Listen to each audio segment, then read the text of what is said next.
여러분 반갑습니다. 제제 리더입니다. 금일 2021년 12월 17일장이 마감이 됐습니다. 자, 오늘 우리 시장 계속해서 지루하고 재미없는 시장이 만들어졌습니다. 거의 뭐 일주일을 넘어서 2주에 가까운 시간 동안 시장이 횡보를 하면서 정말 지루한 시장이 만들어지고 있죠.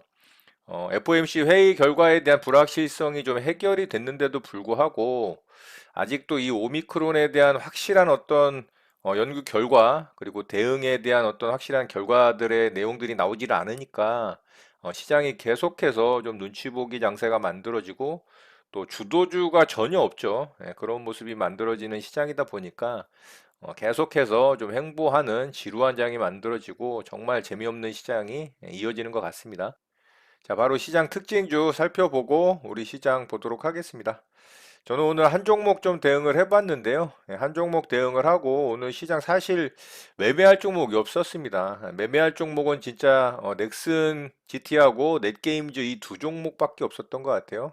이거는 제가 좀 이따 특징주로 좀 말씀을 드리도록 하고 제가 매매한 종목은 포스코 엠텍입니다.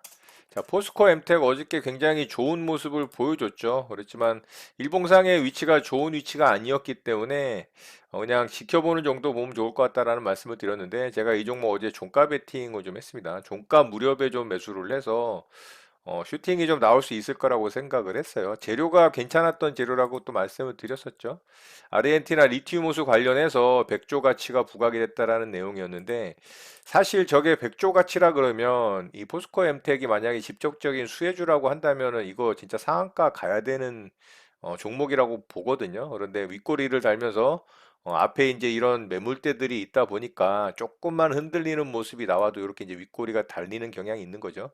그렇지만 재료는 괜찮다라고 판단을 해서 어느 정도 상승이 나올 수 있을 거라고 생각을 하고 종가 베팅을 좀 했었어요. 자, 이렇게 급등했다가 쭉 빠졌죠. 그런데 오후장에 이게 다시 이렇게 들어줬습니다.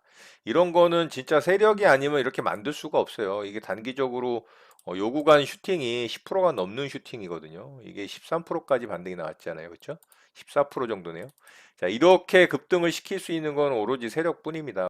다시 밀었죠. 이거는 스타일이라고 봐야 돼요. 예, 여기서도 이렇게 한번 밀고 바로 급락 주고 여기서도 한번 들어 올리고 또 이렇게 급락 주고 이런 거는 이 종목을 움직이는 스타일이라고 봐야 되고 결국에는 오늘 장 초반에 또 바로 들어줬죠. 그래서 저는 어제 종가 무렵에 이거 매수를 해서 분할로 이제 좀 매수를 했어요. 여기서 1차 매수하고 조금 더 떨어질 때 여기서 또 매수하고 요 정도 평균 단가였는데 오늘 아침에 이제 빠르게 슈팅이 나와줬죠. 그래서 제가 분할로 매도하면서 수익 챙기고 마무리가 됐습니다. 자, 이렇게 해서 포스코 엠텍 좀 수익을 냈는데요. 매매한 내역 좀 살펴보도록 할게요. 자, 여기 떨어질 때 이제 분할로 매수를 했죠. 분할로 매수를 해서 일부 물량은 사서 바로 이제 조금 약수익권에서 매도하고 수익을 챙겼어요. 그리고 일부 물량 홀딩을 해서 오늘 좀 상승이 나올 때 고가권에서 거의 매도를 했습니다. 자, 여기 이제 거의 최고점에 매도를 했는데 아래쪽으로 빠졌지만 다시 또 들어줬죠. 그래서 어제 만들어졌던 고점 근처에서 윗꼬리 달고 결국에는 아래쪽으로 죽었습니다. 자, 그래서 저는 수익 잘 내고 좀 마무리가 된 종목이 됐어요. 자, 그리고 좀 아쉬웠던 종목이 있는데, 오늘 또, 이슈를 달고 상승이 강하게 나왔던 종목이 있어요. 바디텍 웨드라는 종목입니다. 자, 이 종목이 마찬가지죠. 포스코 엠텍하고 일봉상의 위치는 비슷합니다. 그리고 이 종목도 장중에 또 괜찮은 뉴스를 좀 띄우면서 급등이 나오더라고요. 이 세계 최초 코로나 감염 이력 진단 키트를 출시를 했는데 이게 수출허가 완료가 됐다라는 이슈가 좀 나오면서 급등이 나왔어요. 그 뉴스가 나오는 타이밍이 요 자리거든요. 자, 요거 이제 급등 나올 때 제가 여기 이제 빨간색 선 표시가 돼 있죠. 이게 일봉상 전고점 자리인데 여기 뚫을 때 제가 바로 뉴스를 검색을 하고 괜찮은 뉴스다라고 판단을 해서 매수 주문을 넣으려고 이제 키보드를 치고 있는데 이게 바로 이렇게 상승 VR로 들어가 버렸었어요. 그래서 이거를 매매를 하질 못했습니다. 만약에 이거 진짜 빠르게 매수했다면 이게 갭이 6%가 넘게 떴거든요. 6.08%가 떴기 때문에 최소한 못해도 6% 이상 수익 냈겠죠. 그래서 굉장히 좀 아쉬웠습니다. 어쨌든 뭐 너무 빨리 움직여서 이게 1분봉으로 봐도 1분봉 하나 캔들 만들어질 때 바로 이렇게 들어갔으니까 이거 대응하기는 진짜 어려웠습니다. 그래서 이 종목 대응을 하지 못했고 마찬가지로 포스코 엠텍과 똑같죠. 앞에 이제 매물대들이 쌓여 있다 보니까 조금만 흔들려도 이렇게 이제 윗꼬리 달고 마감이 되는 모습으로 만들어졌습니다. 이 종목은 이제 윗꼬리가 너무 많이 달려서 사실 조금 별로입니다. 그래서 이 종목도 그냥 참고하는 정도 보면 좋을 것 같고요. 자, 이렇게 해서 오늘 저는 한 종목 좀 대응을 했고 시장 특징주 살펴보고 우리 시장 좀 보도록 하겠습니다. 사실 시장 특징주도 볼 게 없습니다. 넷게임주 조금 전에 제가 말씀을 드렸는데 자, 이것도 여기 전고점 뚫을 때 이거 대응했다라면 오늘 상한가 제대로 이제 굳혔겠죠. 자, 요 전고점 자리 뚫을 때가 요 정도 구간 됩니다. 한 750원 정도 되거든요. 21,750원. 정확하게 이제 돌파 이후에 상한가 터치를 조금 못하고 아래쪽으로 빠졌을 때 아래골에서 매수했다면 이거 좋은 결과 있었겠지만 이것도 이렇게 빠르게 움직일 때 대응하기 쉽진 않아요. 자, 이거는 강력한 뉴스가 좀 있습니다. 넷게임즈하고 넥슨GT가 합병한다라는 이슈가 있어요. 1대 1.042364 비율로 합병을 한다 그러고요. 이 존속하는 회사는 넷게임즈입니다. 합병기일은 3월 30일이고요. 내년이죠. 그래서 넷게임즈가 상한가에 들어갔습니다. 그래서 이거는 합병 이슈기 때문에 이거는 충분히 다음 주에 또 좋은 모습으로 갭이 좀 강력하게 발생을 하지 않을까 생각을 합니다. 자, 넥슨지티도 마찬가지로 호재죠. 자, 그래서 넥슨GT도 좋은 모습으로 만들어졌죠. 이런 전고점 자리 뚫으면서 아침서부터 강하게 또 상승이 나왔고요. 자, 그리고 얘는 이제 상한가에 들어가지 못했죠. 쭉 횡보하다 마감이 됐어요. 그래서 넥슨GT도 사상 신고가로 좀 들어갔습니다. 넷게임즈도 완전 신고가입니다. 자, 넷게임즈도 보면 완전 신고가고 월봉상으로도 완전 신고가죠. 그래서 두 종목 다 다음 주에 좀 움직임 관심 있게 지켜보면 좋을 것 같습니다. 자, 이 외에는 뭐 그렇게 제 기준에 마음에 드는 특징주는 좀 없었던 것 같고요. 오늘 특징주 이렇게 마치도록 하고 우리 시장 보도록 하겠습니다. 자, 우리 시장 코스피는 오늘 양봉으로 좀 만들어졌어요. 어제 나스닥이 그저께 만들어졌던 2% 이상의 양봉을 또 다 훼손을 했죠. 마이너스 2%가 넘게 또 하락을 해버렸습니다.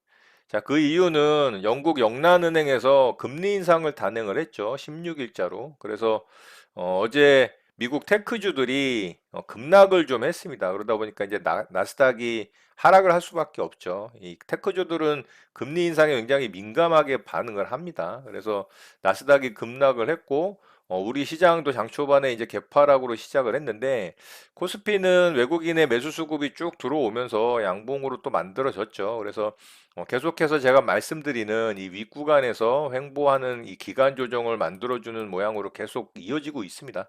나쁘지 않은 것 같아요. 어제 이제 나스닥의 어떤 급락에 비해서 이 정도면 아주 양호한 시장 모습이라고 좀 생각을 합니다. 자, 반면에 이제 코스닥이 조금 안 좋게 마감이 됐죠. 자, 음봉 도지 캔들로 만들어지면서 결국에는 이제 21선 또 아래로 내려왔어요. 그런데 61선은 또 지켜줬고 중요한 라인인 1000포인트 자리는 계속해서 지켜주는 모습입니다. 이거는 뭐 어느 정도 관리를 좀 한다라고 볼 수가 있겠죠. 그래서 이 정도 선도 괜찮은 모습으로 좀 마감이 됐다라고 생각을 합니다. 1000포인트만 이탈을 하지 않는다면 코스닥 시장도 준수한 모습으로 이어진다라고 볼 수가 있어요. 계속해서 이제 이 자리 지켜주다가 반등에 성공을 한다면 제가 말씀드렸던 요렇게 이제 오른쪽 엉덩이가 높은 쌍바닥이 만들어지는 거기 때문에 나쁘지 않은 모습이라고 생각을 합니다. 자, 다만 이제 시장에 강력한 상승 모멘텀이 제가 없다라고 계속해서 말씀을 드리고 있죠. 단기적인 불확실성인 FOMC 회의는 일단은 일단락이 됐지만 오미크론에 대한 어떤 확실한 데이터가 아직까지는 없는 게 문제라는 거죠. 자, 2주 정도 후면은 화이자에서 이 오미크론에 대한 연구 조사 결과가 어느 정도 나올 것이다라는 이야기가 있었는데, 자, 이번 주말이면은 2주가 되잖아요. 그런데 아직까지 이렇다 저렇다 어떤 결과에 대한 발표가 없기 때문에 그 부분이 또 불확실성으로 존재를 하는 거죠. 거기다가 전 세계가 이 오미크론의 강력한 확산세에 지금 몸살을 앓고 있기 때문에 우리나라도 다시 이 방역 4단계로 들어가는 거리두기 4단계로 들어가는 그런 거꾸로 가는 이제 행보를 보이면서 시장이 상승하기는 굉장히 힘든 그런 상황으로 만들어지고 있다라는 겁니다. 자, 거기다가 영국의 이 영란은행의 금리 인상의 모습을 보여주면서 이 전 세계 어떤 중앙은행들의 긴축이 강력하게 또 시기를 앞당기는 게 아니라는 우려감도 이제 생기는 거죠. 근데 긴축에 대한 부분은 어느 정도 시장에서 인식을 하고 있었던 부분이라 큰 충격은 아니었지만 이 영란은행의 급작스러운 금리 인상 단행은 조금은 의외였던 건 사실입니다. 그래서 전 세계 이제 주요국들의 이 긴축이 시작이 됐다, 본격적으로. 그리고 우리나라도 내년 1분기에 아마 금리 인상이 또 한 차례 이어질 것으로 생각이 되기 때문에 만약에 이 오미크론에 대한 불확실성이 화이자의 어떤 연구 조사에 의해서 뭐 가벼운 감기처럼 지나갈 수 있는, 그리고 3차 부스터 샷으로 충분히 커버가 가능한 그런 걸로 조사 결과가 나온다면 어느 정도 좀 오미크론의 확산세가 진행이 되고 난 다음에 다시 이제 뭐 위드 코로나로 갈 수 있는 가능성도 있습니다. 근데 시간이 좀 걸리겠죠. 예, 그 시간이 걸리는 동안은 아마 시장이 계속해서 좀 지지부진한 모습을 보여줄 가능성이 높다라고 봅니다. 그래서 확실한 어떤 상승 모멘텀이 생기려면 결국에는 이 오미크론에 대한 불확실성, 오미크론에 대한 불안 심리가 없어지는 시점에서 다시 위드 코로나로 진행이 된다면 이 경제 활동이 증가를 하게 될 것이고, 기업들의 실적이 강력하게 또 나오는 기업들이 분명히 있을 거예요. 그런 기업들로 시장 주도주가 형성이 될 것이고, 시장은 그래도 어느 정도 좀 상승할 가능성이 있다. 이렇게 보면 될 것 같습니다. 그렇지만 당분간은 시간이 걸리기 때문에 좀 지루하고 재미없는 시장이 만들어질 가능성이 있다. 이렇게 생각을 하시면 좋을 것 같습니다. 자, 이런 내용도 참고하셔서 여러분들 매매 도움 되셨으면 좋겠고요. 오늘 내용은 이것으로 마치도록 하겠습니다. 또 주말이 다가왔고요. 행복한 주말 보내시고 주말간 에너지 충전 꽉꽉 하시기 바라겠습니다. 여러분의 구독과 좋아요는 언제나 영상 제작에 큰 힘이 됩니다. 감사합니다. JJ 리더였습니다.